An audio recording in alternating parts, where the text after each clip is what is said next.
માંથી વ્યસન અને માતાઓ બહેનો માંથી ફેશન વયા જાય ને તો માતાજી ભગવાન આકલે હાજર થાય એમ છે, પણ એમાંથી નવરા થાય તો ને આ બહુ જરૂરી છે. આપણે અંદરની શુદ્ધિ કરવી પડે. ઓલી એક વાત સરસ છે, એક જણો સાધુ પાસે બહુ જાતો અને સાધુની દૂધ દિયા કરે ને સેવા કર્યા કરે, તો મોટો માણસ થોડો, સાધુ પ્રસન્ન થયા શું જોઈએ છે, સાધુ તો ભોળિયા, એટલે કીધું બીજું કઈ નહીં, તમને ભાષા આવડે છે એ મારે શીખવી છે.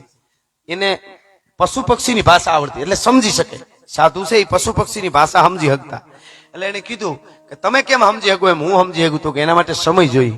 તો કે તમે કયો એટલો 2 મહિના એ માણસ રોકાણો જંગલમાં સાધુ પાસે, અને એવી રીતને શીખાડ્યું કે કોઈ પણ પક્ષી પશુ બોલે એની ભાષામાં બોલે અને હું કેવા માંગે છે એ આને સમજાઈ જાય. અને હવે પશુ પક્ષી એવા છે કે આગળ ઘટના થવાની હોય એને બધી ખબર પડી જાય. ભૂકંપ આવવાનો હતો, કેટલા ઢોરો છે એ 2 દીધા સરવામાં, બીજી અને એની 2-3 કલાક પહેલા તો ભેહું અમે સારતા હતા, કાયદેસર ભેહું રગવા માંડે, સરે નહીં, અને પછી ભૂકંપ આવ્યો એ ખબર પડી જાય એને. એટલે આને તો બધી ભાષા શીખી ગયો પશુ પક્ષીની. પછી પક્ષી ઘેરે આવ્યો પણ ઉપયોગ અવળો કર્યો. ઉપયોગ કેવો કર્યો ખબર? એકવાર 2 બકરીઓ વાતો કરતી હતી કે આપણો આ ગરધડી નહીં, તો કે આ એની ઓલી ઊંચા ઊંચી હારા મારી ભેહ નહીં બહુ મોંઘી, તો કે આ 15 દિન મરી જવાની છે. ઓલા ભેહ વેચી નાખી. બોલો કાણો, એને ખબર પડી ગઈ કે આ મરી જવાની, વેચી નાખી. થોડાક દી પછી 2 બિલાડી વાતો કરતી હતી કે આપણો આ બોલો આપણે જે દૂધ પીએ છીએ જેને ત્યાં એ નહીં ભાઈ, તો કે એને કે એની હારા મારી ઘોડી મરી જવાની હમણાં, તો ઘોડી વેચી નાખી. બળદની કઈક એવી પછી કોઈક પંખી વાત કરતા હતા કે આનો બળદ મરી જવાનો, બળદ વેચી નાખ્યો. તો લાભ લેવા માંડ્યો, આ કળા શીખ્યો એની. એમાં એક દી 2 બકરીઓ વાતો કરતી હતી કે આપણો ગરધણી નહીં, તો કે હા, કે 1 મહિના મરી જવાનો. હે કે 1 મહિના મરી જવાનો. ઈ સમજી ગયો, હવે શું કરે? દોડીને સીધો બાપુ પાસે, બાપુ બાપુ બચા લો, બાપુ બચા લો. બાપુ કે ક્યાં હુઆ તેરે? આપણા બાપુ ની મજા છો. હા, મારે એક બાપુ આવેલા, મારી માં વાત કરતા, સાધુ વસ્તુ અદભુત છે, પણ તાજા તાજા સાધુ થયા હોય ને એમને એમ કે આ બધું હેલું હોય છે. સાધુતા તો અદભુત છે. હિમાલયમાં આપણે સાધુ જોઈ ઉઘાડે દિલે આ જ વિધિ આવે છે. જ્યાં એટલા પહેર્યા હોય એ થીજી જાય, ઉઘાડે દિલે ઓમ કરીને બેઠા છે. સનાતન ની શું તાકાત છે!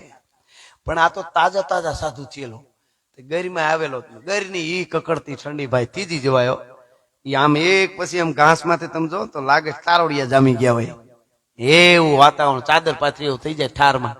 એવી ઠંડી. બાપુ ને કીધું ગોદડા, નેહડા વાળા પાસે ગોદડા હોય, બાપુ 2-3 ગોદડા દીધા છે, જો હાલ્યો આ ઓઢી લેજો, ટાઈટ બહુ પડે. મેં અમકો ટાઈટ, ઠંડી કુછ નહીં કરતી, ઠંડી અમકો કુછ નહીં કરતી. અરે કે બાપુ આ ગैर છે ને મરી જાય, તો કે નહીં નહીં, ભજન ભજન ભજન કરેગા ઉસકો ઠંડી નહીં लगेगा.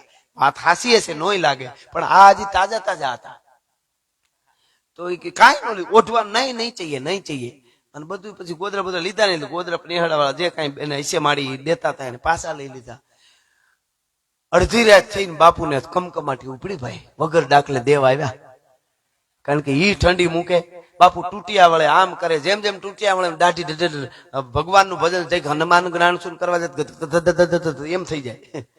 હનુમાન ચાલીસા પૂરી કરી, ગાયત્રી મંત્ર, પધારો ગુરુ મારા સતની વેલડીએ ભજન ચાલુ કર્યા, તો આઠ ન જાય કોઈ રીતે. પછી તો હવાર થઈ. હવારમાં નેહડા વાળા માડી હતા એને જાગીને જોયું, બાપુ ન મળે, ગોદડું ન મળે ખાટલામાંથી, જે પાથર્યું તું એ. પછી હરખી નજર કરીને કઈ દેખાણું નહીં. અરે બાપુ ક્યાં ગયા? તો મૈયા મેં યહાં હું. ખાટલા હેઠ જે પાથરેલું ગોદડું હતું લઈને ખાટલા હેઠ તૂટ્યું વળીને ઓઢીને પડ્યા હતા. એ કે મૈયા હનુમાન ચાલીસા કો ભી નહીં માનતી, ભજન કો ભી ઠંડી નહીં માનતી. કે એટલે તો તમને કીધું તું. કહેવાનો અર્થ મારો ઈ છે કે અંદરની હાસી સાધના થઈ જાય. એટલે આ તો સાધુ પાસે ગયો, સાધુ આ તો મહાન સંત હતા, સાધુ પાસે ગયો, બાપુ બચા લો. કે ક્યાં હુઆ? કે 2 બકરીઓ વાતો કરતી હતી કે હું 1 મહિના મરી જાય, હવે મારે શું કરું? કે બકરીઓ વાતો કરતી હતી કે 1 મહિના હું મરી જાય. સાધુએ જે વાત કરી શું કીધું ખબર? બેચ દો. કે વેચી નાખ. કે હું મને પોતાને કેમ વેચી શકું? કે તે ઈમાનદારી વેચી નાખી, ખાનદાની વેચી નાખી, ધર્મ વેચી નાખ્યો, ન વેચવા જેવું ઘણું વેચી નાખ્યું, હવે શું વેચવામાં ત્યાં બાકી રાખ્યું છે? ભલા માણસ એની પાસે ન આવે, પણ ઓખો તો દુનિયાથી નોખો કહેવાય. મારા દ્વારકાના દેવની તો વાત જ ન થાય. ઈ વાત જ ન થાય ને, ઈ દ્વારકા વાળાનું અહીંયા ભાગવત છે. વાત ન થાય એટલે શું? એને એક તમને વાત કહું. કેમ વાત પાથીએ પાડ્યું કીધું ને, આપણી હારે રહીને આપણને સમજાયું. અર્જુન આમ કરે મચવેદ કરવાનો હતો તો અર્જુનને કેટલું સમજાયું. ત્રાજવામાં આવી રીતે પગ રાખજે, આવી રીતે ઉભો રહેજે, આવી રીતે ઉપર માછલી ફરતી હોય છે, ઈ માછલી પાણીમાં હેઠે નીચે દેખાતી હોય છે, તારે જોવાનું નીચે, બાણ ઉપર મારવાનું, ઈ માછલી ઉપર ફરતી હોય, ઈ ફરતા ફરતા એની આંખ પાણીમાં આમ તારે જોવાની અને ઉપર બાણ મારીને એની આંખ વીંધી નાખવાની. બહુ સમજાયું. બધું સમજી છેલ્લે અર્જુન કે બધું મારે કરવાનું? તો કીધું તારે જ કરવાનું ને, તારે લગ્ન કરવા છે, સ્વયંવર તારે જીતવાનો છે. કે તો તમે ભગવાન હું ભેળા કામના? અને ભગવાન દ્વારકા વાળા કે, કૃષ્ણ ભગવાન કે તારાથી નહીં થાય હું કરી, હે કે તારાથી નહીં થાય હું કરી, કે હું અર્જુન છું, મારાથી શું ન થાય, બધું થાય. હવે સાંભળજો, ભગવાન કૃષ્ણ કે પાણીને સ્થિર હું કરી દઈશ, ઈ તારાથી ન થાય ભલા માણા. જીવનમાં બધું આપણે કરી લઈએ, ધંધો બિઝનેસ બીજું ત્રીજું, કુટુંબમાં હામી વાતે કરી લઈ, હું આમ નહીં થવા દઉં, હું વગડવા નહીં દઉં. પણ જયારે જીવનના પાણી, કુટુંબના પરિવારના પાણી જયારે આમાં હલતા હોય ને, વિખાતું હોય ને, એ પાણીને સ્થિર તો મારો દ્વારકા વાળો કરે, મઢડા વાળી સોનબાઈ આવડ ને મોગલ કરે, ઈ આપણા પાણીને સ્થિર હું કરી દઈશ. આ વાત છે.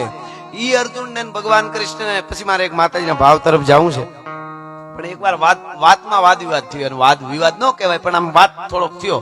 કૃષ્ણ ભગવાન કે સમય બળવાન છે. અર્જુન સમય હોય તો બધું સારું કરી લેવાય, પુરુષ નું કઈ ન આવે. અર્જુન કે પુરુષ બળવાન છે, હું ગાંડી લઈને નીકળું એટલે બ્રહ્માંડ ને તોડી લઉં, સમય બમે નું મારી પાસે કઈ ન આવે. અરે એવું ન હોય.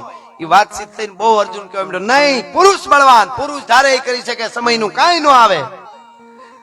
પછી ભગવાન કૃષ્ણે કીધું તો તારું ગાંડી લઈ ખંભામાં અને આ જંગલ વાળે રસ્તે જા, જંગલમાં જા, તને અનુભવ થાય. અર્જુન ખંભામાં ધનુષ નાખીને ઉપડ્યો, જંગલમાં હાલતો જતો, તેમાં કોઈક બાયુ રોતા હોય એવો અવાજ સંભળાણો, બાયુ રાયડું નાખતી હોય, બચાવો બચાવો એવો અવાજ સંભળાણો. એ અવાજ સંભળાણો તો અર્જુન દોડીને ન્યા ગયો, તો ત્યાં વિશાળ કાયા વાળો યોદ્ધો ઉભેલો, હાથીની હૂંઠ જેવી ભુજાઓ ને એક ઢીકામાં તો કોકને જમીનમાં ઉતારી દે એવો યોદ્ધો ઉભેલો. અને ઈ યોદ્ધાની સામે બે બાયુ ઉભી હતી. યોદ્ધો ઉભો બાયુ ને કેતો તો, બે બાયુ તમારા બધા ઘરેણા કાઢીને મને દઈ દો, નકર બે ને હામામી પછાડીને મારી નાખીશ. ઘરેણા કાઢી દો. કેમ નથી ઘરેણા કાઢતું? ઈ રગજગ અર્જુન સાંભળી ગયા, એ કાયર, બાયુની હામી બાયુ ચડાવે છે, બાયુને લૂંટવાની વાત કરે આવડો યોદ્ધો થઈને. મરદ હોય તો મારા હામો આવ્યો તો ઈ બાજુ ફર્યો ઓલો, ઈ કે તારા જેવાને જ ગોતું છું. અર્જુને ગાંડી માથે ધનુષ ચડાવ્યું, કે તો માટી થાય, કે હું જન્મો તેટલો માટી છું, તું તૈયારી કરે. અને બાણ ચડાવીને પંચ ને ખેંચીને ઢાણા કરતું ગાંડી માંથી બાણ છૂટ્યું. પણ નાનું છોકરું બાજરાના મલોખાને ભાંગી નાખે એમ અર્જુનના બાણ ને ઓલા યોદ્ધાએ ભાંગી નાખ્યું, કટ કરીને ભાંગી નાખી દીધું. હામો હાલતો થયો, આમ કરતો અર્જુન મીંડો મારવા, ધાણા બાણ કાઢીને મીંડો દેવા. અર્જુન બાણ મારે, ઓલો પકડીને ભાંગતો જાય, હામો હાલ્યો આવે, અર્જુન પાછા પગે હટવા મીંડો, હાથ આગળ પૂગી જાય, કરવું હું? એમાં એક એવો જ બીજો વિશાળ કાયા વાળો યોદ્ધો પડેલો આડો, એનો એક હાથ કપાઈ ગયેલો, એક પગ કપાઈ ગયેલો. ઈ યોદ્ધો આડો પડેલો, એને અર્જુન આમ ભટકાણો, આમ જોઈ ગયો. ડૂબતો માણસ જેમ તણખલું પકડે એમ અર્જુને બાણ મારતા મારતા કીધું મને બચાવી લે, ઓલો મને મારી નાખશે. તો ઓલો આડો પડ્યો તો એ બેઠો થયો. ઈ એટલો વિશાળ હતો કે અર્જુન ઈ બેઠો થયો ને તો અર્જુન એને ખંભે જ પૂગ્યો. એટલે અર્જુન ને ઈ કે મારી પાછળ હોય તારું રૂવાડું ખાંડું ન થાય. અર્જુન એની વાહે વહી ગયો. તા તો ઓલો યોદ્ધો આવ્યો, આવતો તો આમ કરતો બાણ તોડી નાખતો તો સામે આવીને ગયા, ભાઈ એક છોકરું નીકળ્યું તું અહીંયા જોયું? અર્જુન વાહે જોવે, હાથ બહુ કર્યા એને, તો આબરૂ નહીં રહેવા દે કઈ. ઓલો કે હાર્યું મારી વાહે હતાણું. એટલે ઓલો અર્જુન વાહે થી કાન પાસે આવીને કે મરવી નાખવા દીધો, આશરો દિયો છો મરવી નાખવો છે? કે એને કાં કહી દો કે તું ચિંતા કરી. ઓલો થોડોક નજીક આવ્યો કે એ મારે ચરણે છે, પાછો વયો જા. અરે કે મારવો છે અને બહુ મોટી કરે, નહીં વયો જા, મારી ખબર છે ને તને, હું ઉભો થાવ તો શું થાય? એક પગ જ હતો, એક હાથ કપાઈ ગયેલો, એક પગ કપાઈ ગયો. હું ઉભો થાવ તો શું થાય ખબર છે ને? પાછો વળ કીધું તો પાછો વળીને દોડવા જ માંડ્યો. પછી અર્જુન આગળ આવ્યો, પરસેવે રેબ જેબ ને. ઓલાને કે પાછો તેને ઓળખાણ આપે, એ કે તમને ખબર નથી હું કોણ છું.